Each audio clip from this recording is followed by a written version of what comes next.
Crash Backwards by R.W. Hahn. Exterior, Alligator Alley, night. A long stretch of road in the middle of the Florida Everglades. Few streetlights. Canals border both sides of the alley. Grassy areas divide the road from the water. 10-foot-tall metal fencing runs the length of the canals. It had been raining. The moon peers in and out of dark, quick-moving thunderous clouds. Lightning silently flashes behind them like a child playing with a light switch in a dark room. No cars on the road until, roar, the scream of an engine followed by the scream of a female. Hurry, Victor. A black Audi shreds the alley, topping 100 miles an hour. Interior, Audi, moving, night. Rear view mirror. A man's panicked eyes steal a glance. Headlights from behind flash bright. The man's eyes wince. His hand flicks to the mirror and flips the night switch. Exterior, Alligator Alley. An orange Camaro with deadly intentions chases the Audi. It catches up to it and noses the back bumper. Victor. The Camaro smashes the Audi, shoves it off the road. The Audi's headlights catch ZZ Top-looking smiling faces on a billboard, just before they crash through the small sign. Both cars cut across the soaked grassy area, bulldoze through the metal fence, and go airborne. Ugh! Interior, kitchen, day. The early morning sun cuts through the closed rooster curtains that grace the window box outside the sink. A bottle of coffee creamer gets slammed to the counter. I need a vacation, Chase, not a head doctor. Fable Baxter, 30s, in a nightgown, snatches up her cup of coffee and spins towards Chase Baxter, 40s. Sits at the dining table, dressed in business attire, and chows down a bowl of cereal. Just saying, it couldn't hurt to talk to somebody. Talk to a stranger? What about my husband? Chase gets up, slurps down a glass of orange juice, heads to the sink. Honey, Chase puts the glass in the sink, turns and pulls Fable in for a hug, plants a kiss on her forehead. I can listen. I have listened. But obviously I'm not helping. You need A professional.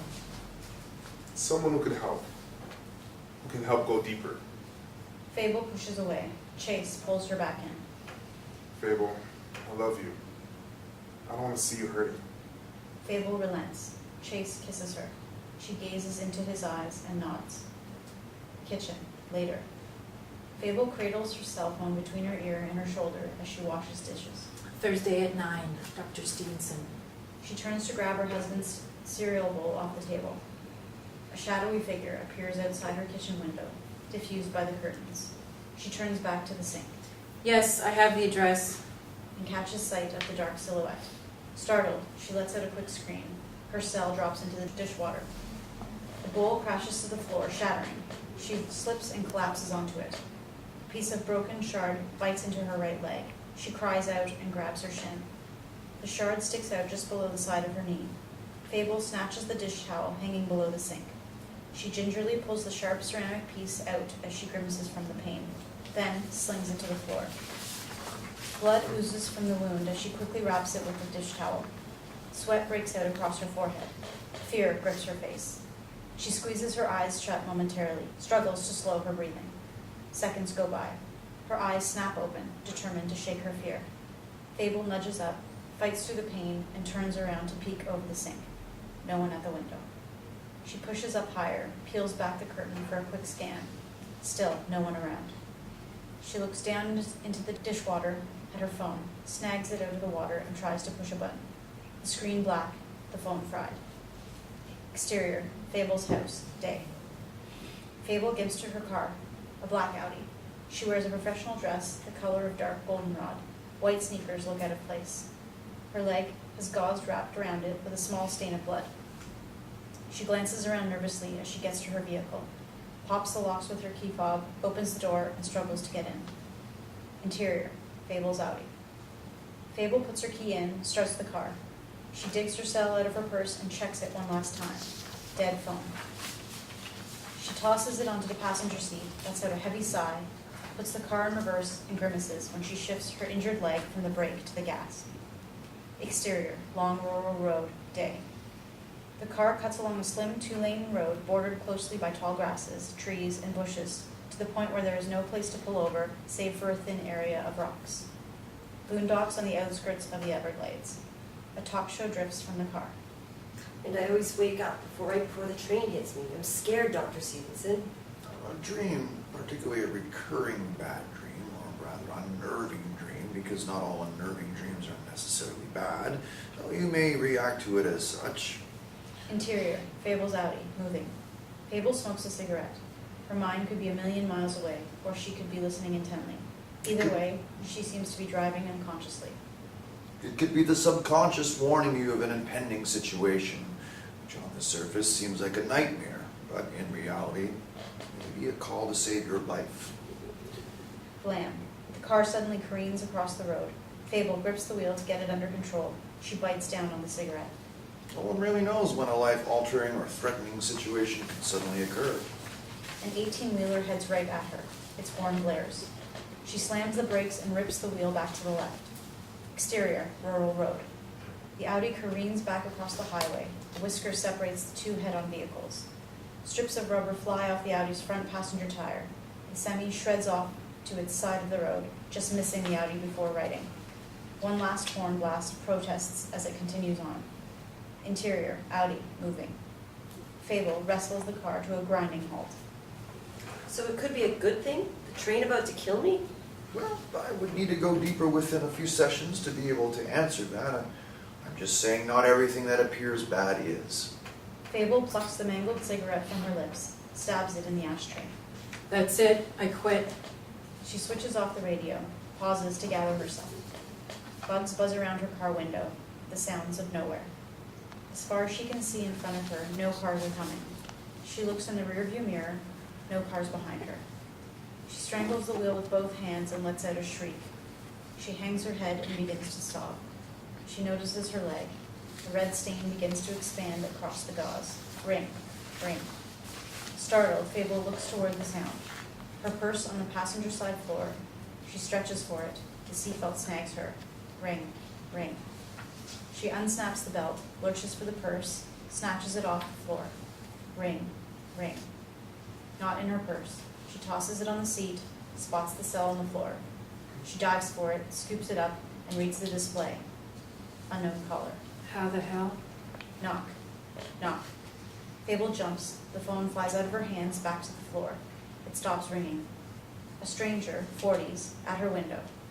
Brown hair, flecks of gray, a handsome Boy Scout face. But in this situation, his good looks, suit and tie are not exactly comforting, especially appearing out of nowhere. Fable glances around for his car. No vehicle in sight. Fear begins to claw at her throat. The stranger places his palms against the window. He peers at Fable like she's a long-lost treasure. You. The man goes around to the front passenger wheel. Fable eyes him all the way. He bends down and disappears from her sight. Fable shoots to the glove compartment, pops it, rifles through the crack till she lands a Colt Detective Special. Panicked, her eyes dart to the window. Clear. She snags the gun out, grasps a small box of .38s, sets it on the open glove box door. Rips into it, scattering bullets everywhere. Fable fumbles to put them in the chamber. Her shaky fingers drop some to the floor. Sweat in her eyes doesn't help. She wipes at her face with her forearm. Finally loaded, she shoves the gun under her purse, waits for the man to reappear. Several long seconds. Sweat rolls down her face, her lips twitch, her breathing stifled. She blindly reaches for the door handle, dares to crack the door open. Pauses. Nothing. She eases out. Holds the gun in front of her, shaking like a scared puppy in a hurricane. She creeps around to the front of the car, stops to listen. Bugs whiz by her face. She holds her breath. Humid silence. Fable takes a deep breath, whips around the car and points the gun at nothing. She glances at the blown tire, intact. She steals a look at the rear tire, also intact. She looks around at the high grasses that border the road. No sign of entry or exit. No sign of the stranger. The bugs begin to dive bomb her sweaty face again, annoying little shits. She flails at them. Honk. A semi blasts its horn as it careens by. Exterior, Alligator Alley, night. An 18-wheeler splashes water off the back top as it races by two cars that have plunged into the canal. Interior, semi-truck, moving. The large, burly man glances in his passenger side mirror and notices the brake lights of a car protruding from the water. He double takes, then slams his brakes. Exterior, television studio, YCMA day. Fable's Audi pulls up to a guard gate. The gate rises, and Fable pulls through. I'm telling you, Chase, my tire blew out, and the next thing I know, some guy appeared, disappeared, and the tire was fixed. Interior, television studio, YCMA, day. Fable limps her way through the throng of desks and workers. Dried blood streaming down her leg, all eyes on her. Her phone attached to her ear, she doesn't acknowledge anybody. I wasn't imagining it. Fable makes it into her office. The door reads, Fable Baxter, producer. Interior, Fable's office. Fable dumps her purse on her desk. Jordan Fink, early 30s, walks in, dressed in suit and tie, smarmy look on his face like he's about to feed Fable a York-fired sandwich. I was almost killed, damn it. Fable turns with fire in her eyes and shoots them at Fink. Fink twitches, offers a weak smile, then slinks out of the room. Fable glances around and notices her coworkers staring at her. Screw it, Chase. I'm getting late to work, and Fink the Stink just slipped back into his hall. Anyway, I called the doc. She turns away from the office and lowers her voice. I called the listener and made an appointment for Thursday. Yeah. Fable cuts the phone off, tosses it to her desk. It smacks a picture of her husband, knocking it to the floor. Great. She goes over to the picture, reaches down to pick it up. A twinge of pain shoots through her body. Slowly, she bends down again, picks up the frame. You deserved it. She turns it over. The glass is cracked.